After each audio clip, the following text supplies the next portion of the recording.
이번 주말부터 도심 도로를 달릴 때 5030이라는 숫자를 기억하셔야겠습니다.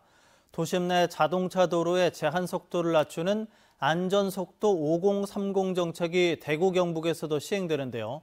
일반 도로는 시속 50km, 주택가 등 이면 도로는 시속 30km로 통행 제한 속도가 낮아집니다.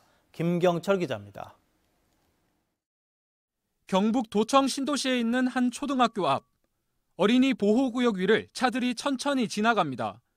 지난해 이른바 민식이법이 시행되면서 어린이 보호구역의 차량 통행 속도가 30km 이내로 제한됐기 때문입니다. 이 같은 노력으로 교통사고 사망자가 줄어들고는 있지만 지난해에도 3,000명 넘는 사람이 도로 위에서 숨졌습니다. 인구 10만 명당 교통사고 사망자는 여전히 OECD 평균을 웃돌고 있고 특히 경북은 전남 다음으로 인구 대비 사망자 수가 많습니다.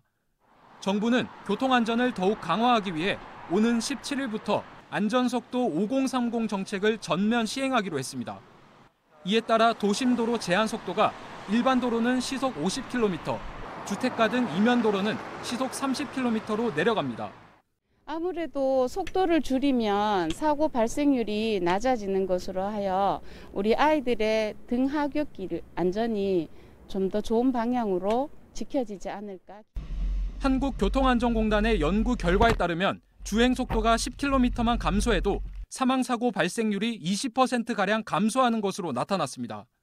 또 보행자가 중상을 입을 확률도 시속 60km일 때는 92%, 시속 50km에서는 72%, 시속 30km는 15%로 급격히 줄어들었습니다. 속도가 줄면서 교통 정체가 커질 거라는 우려도 있었지만 주행 시험 결과 이동 시간은 1분에서 4분 정도 지연돼 큰 차이는 없는 것으로 나타났습니다. 하지만 개별 도로 사정을 고려하지 않은 채 일률적으로 속도만 제한하는 것이 실효성 있는 교통안전 대책인지 의문도 나옵니다.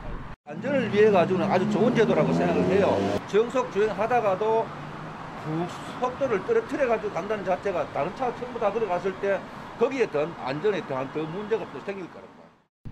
경찰은 보행자 우선의 교통 문화를 만들기 위해서는 필요한 대책이라며 적극 동참해 줄 것을 강조했습니다. 보행자 교통사고의 91.6%가 도심부에서 발생하고 있습니다. 내 가족을 지킨다는 마음으로 변경된 제한 속도를 잘 준수해서 운전해 주시면 감사하겠습니다. 경찰은 석 달간의 유예 기간을 거친 뒤 제한 속도 위반 운전자에 대해 과태료를 부과할 방침입니다. MBC 뉴스 김경철입니다.